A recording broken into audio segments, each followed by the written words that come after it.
Welcome to Big Papa Rob's podcast Story Rewind. I'm Big Papa Rob. Here I rewind the story of a person, place, or thing and tell you where it originated from. This podcast will feature something new called The Missing.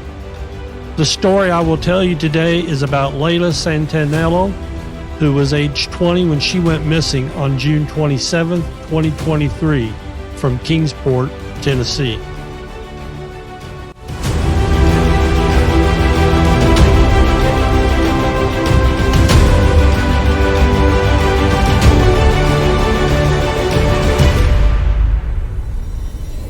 As I always say, let's rewind this story to its earliest beginnings. Layla Marie Santanello was born in New Jersey, August 5, 2002. Layla was born to Jennifer Santanello and her father George Emmett. Layla has a 2-year-old daughter at the time she went missing, but it appears that her daughter was living with her mother Jennifer at the time. I tried to reach out to Jennifer through her TikTok account to get more information on Layla's backstory, but unfortunately didn't get a response.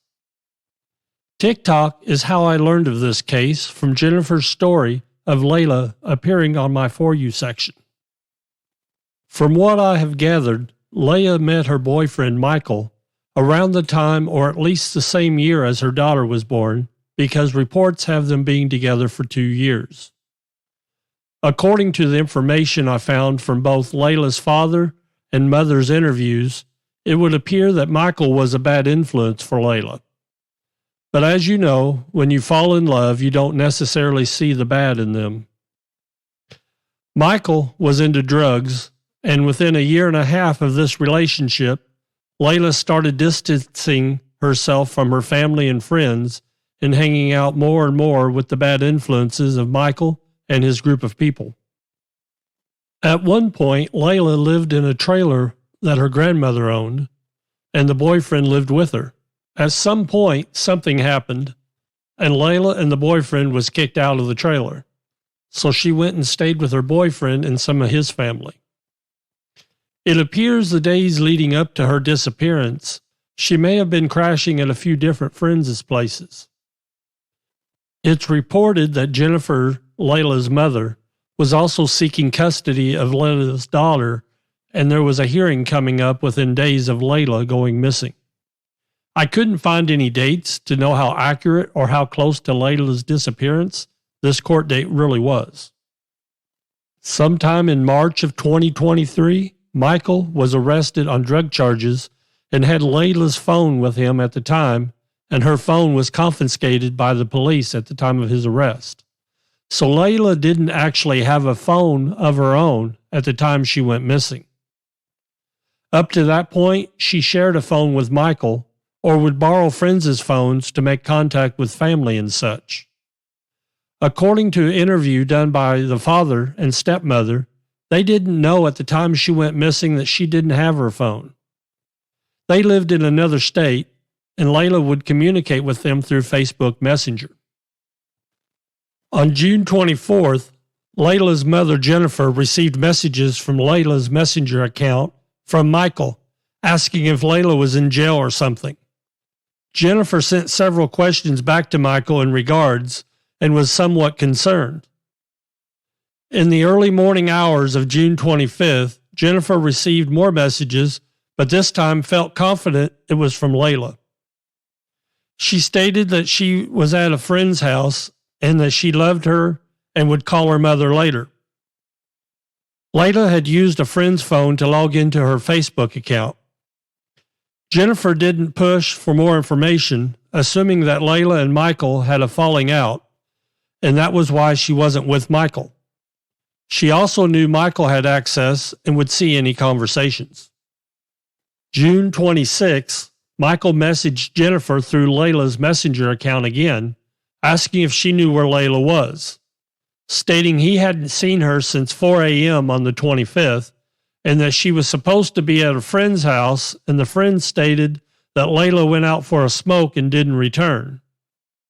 Jennifer told him that Layla had messaged her on the 24th that she was with friends. At some point late on the 26th, Jennifer reached out to Layla's father George and stepmother Brittany to see if they had heard from her. According to George, he said they should call the police to report her missing, but at the time Jennifer wasn't concerned yet because Layla has taken off before for a few days and always showed back up. George felt like they needed to go ahead and contact the police, and Jennifer said, "Do what you think is best." George then reaches out to the Kingsport, Tennessee Police Department to report Layla missing. When he does this, there are some incorrect descriptor details he got wrong due to minor hair changes and weight since he had last seen her. According to George, the last time he actually spoke with Layla was on the 24th, and Jennifer spoke with her on the 23rd. Initial reports had Layla at the AmeriCorps Hotel in Kingsport with friends on the 26th. Layla's father, in an interview, stated that employees of the hotel told her to leave the property and they were going to call the police. According to witnesses, she was banging on several doors trying to find a place to hide. Her father says that Laya believed that she had warrants out for her arrest and she was trying to find a place to hide from the police threat. At the time, Layla was wearing a white tank top, black leggings, and no shoes. It appears that Layla left the hotel going through the woods next to the hotel into a nearby field that led to the Greenbelt Trail. There were reports that she may have slept in the woods or the field the night of the 26th. Around noon on the 27th, Layla was seen leaving the trail area, disheveled and stumbling around. Not sure if this sighting indicates that she was coming off of a high or not. If she followed the Greenbelt from the hotel to the back side of the shopping center, she would have traveled about a mile. She was last seen at the Marble Slab Creamery. It's reported that a worker at the creamery offered her some nourishment and that she looked in bad shape. According to this conversation, the employee stated that she was still wearing a white tank top, black leggings, and no shoes. Layla told this person that she was going to the Five Below store in the same shopping center to get some flip-flops. Unfortunately, this was the last time she was seen. Investigators stated that she never showed up to the Five Below store. A Holly Bobo alert was issued for her, which is an endangered young adult alert for the state of Tennessee. It's not believed that she just up and left to start a new life, even though she did make a Facebook post in October of 2022 that she just wanted to leave and start over. But how many of us have not felt that way and may have made a post like that? I don't believe this is an indicator that she just took off. August 6th, which was Layla's 21st birthday, came and went without any contact. The family feels strongly, even if she had left on her own, she would have reached out to them. Her father talked about in an interview that he always gave her money for her birthday and had hoped she would reach out and make contact with him for the birthday money.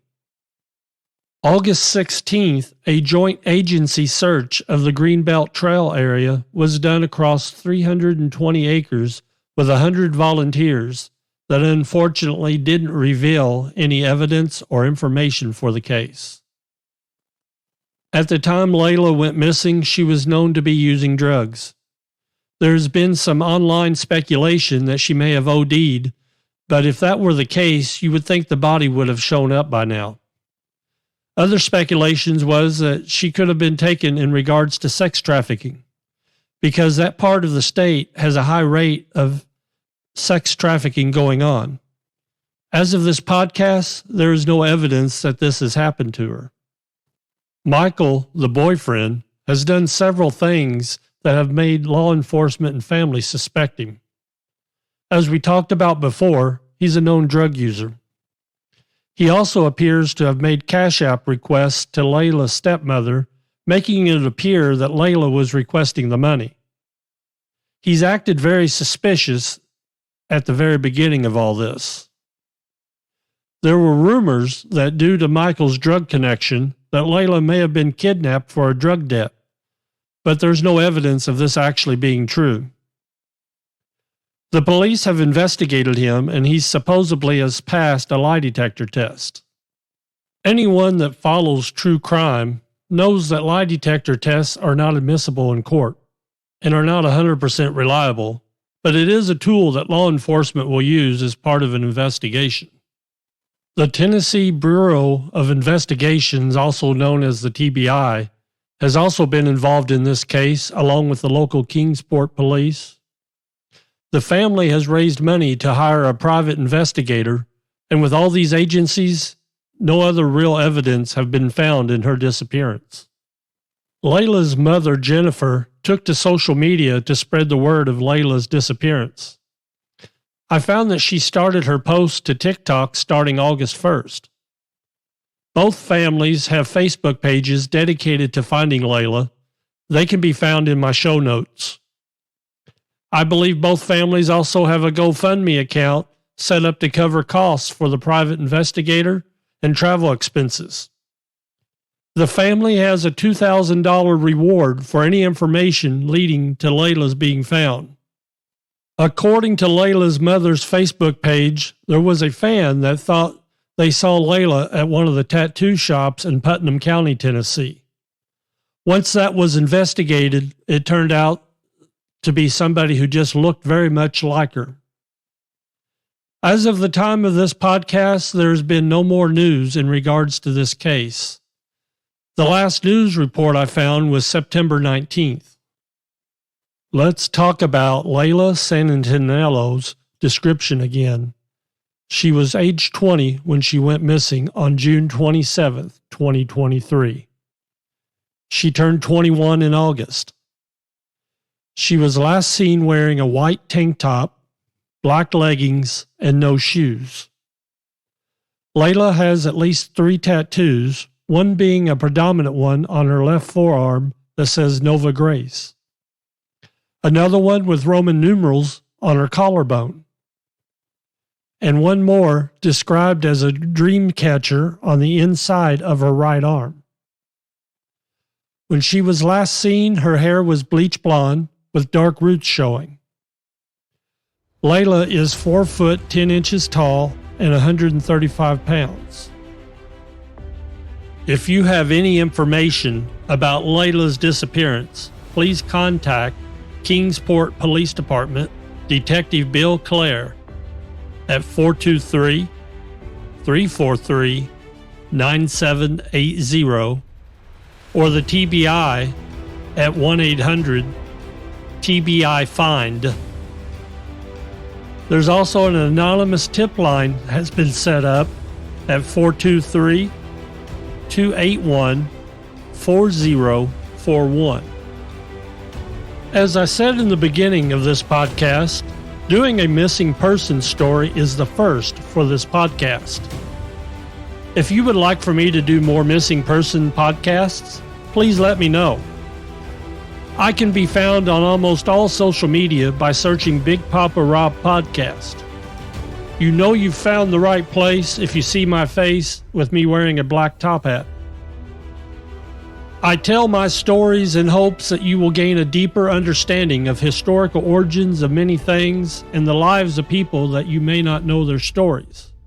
Once again, I'm Big Papa Rob, and this was an independent podcast called Story Rewind. Story Rewind is written and produced and edited by Big Papa Rob. For a donation to help me cover my operating costs, you can buy me a cup of coffee. You can find the link in the show notes or on my social media pages. Your support would be greatly appreciated. I would appreciate a 5-star rating if you listen to my podcast through Apple Podcasts. And finally, if you have a story idea, please contact me through my social media. A link to my social media accounts is listed in the show notes. I would love to hear from you. Today's music was The Shield by Hot Dope from Pixabay.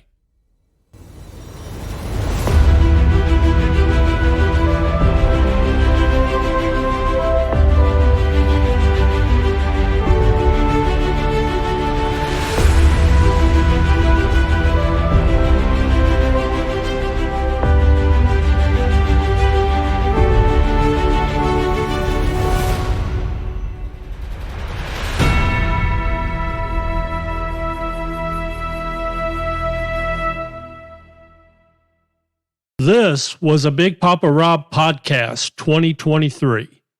See the show notes for links to the reference material used in this podcast.